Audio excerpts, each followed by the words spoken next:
शुरुआत में वहां प्रकाश था, लेकिन वो एक फंसा हुआ अराजक प्रकाश था। बिग बैंग के बाद के पहले 3,80,000 वर्षों तक ब्रह्मांड एक तेज अभेद्य प्लाज्मा के तूफान में डूबा हुआ था।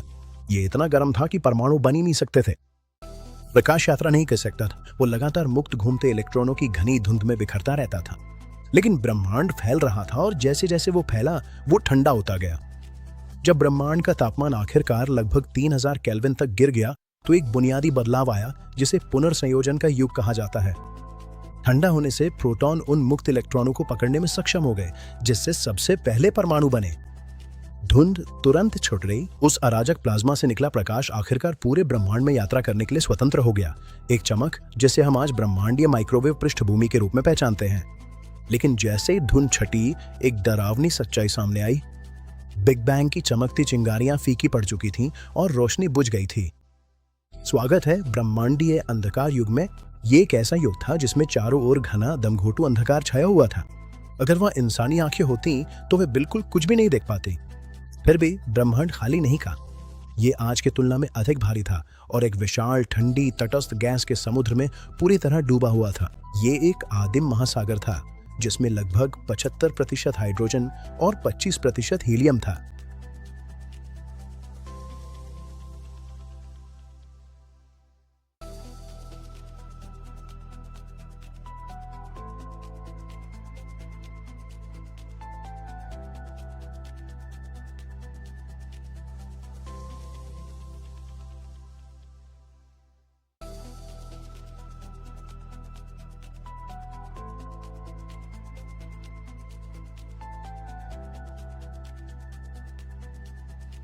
यहाँ सांस लेने के लिए ऑक्सीजन नहीं थी, जीवन बनाने के लिए कार्बन नहीं था और ग्रहों के निर्माण के लिए लोहा भी नहीं था।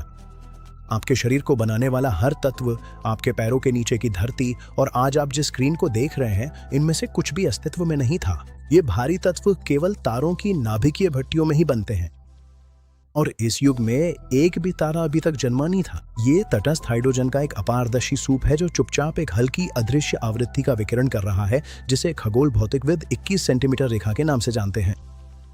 लाखों वर्षों तक ब्रह्मांड केवल यही ठंडी फैलती हुई धुंध है, मौन भय का एक युग।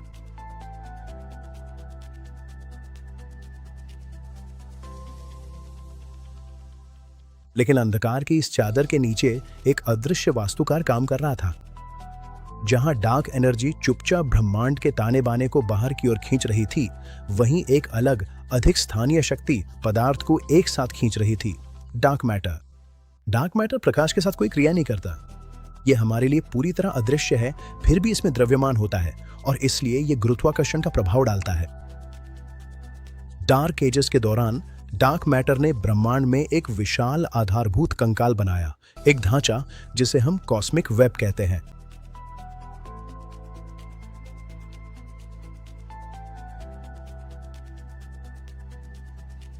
जहां जहां डार्क मैटर की अदृश्य डोरियां आपस में मिलती थीं, वहां उनकी संयुक्त गुरुत्वाकर्षण शक्ति ने विशाल जाल बनाए, जिन्हें आद्य हेलो कहा जाता है। धीरे धीरे अनिवार्य रूप से इन डार्क मैटर नोड्स का विशाल गुरुत्वाकर्षण आसपास की हाइड्रोजन धुंध को अपनी ओर खींचने लगा। ब्रह्मांड जैसे सांस ले रहा था। खरबों खरब टन गैस इन सघन जेबों में खींच रही थी, जो अंधेरे में संकुचित, मरोड़ती और गर्म हो रही थी। जाल बिछ चुका था। डार्क मैटर ने कसौटी तैयार की।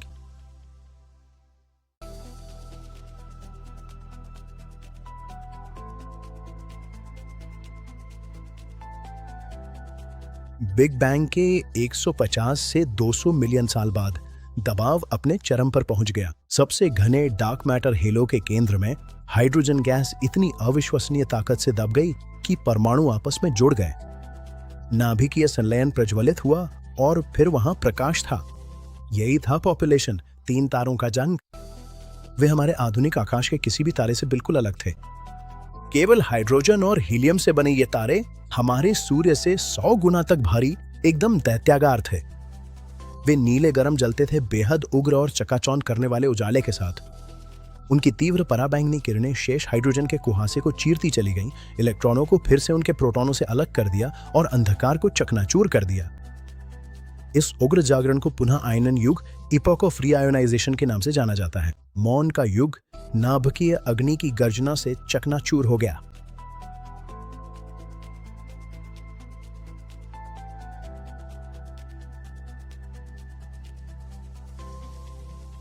विशाल पॉपुलेशन, 3 तारे बेहद छोटी उम्र जीते थे और शानदार सुपरनोवा विस्फोटों में फट जाते थे।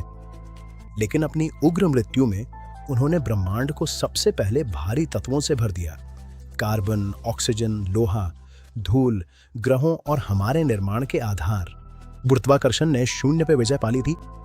कॉस्मिक डार्क एजेस आखिरकार समाप्त हो गया था। ब्रह्मांड ने अपनी आंखें खोल ली थी।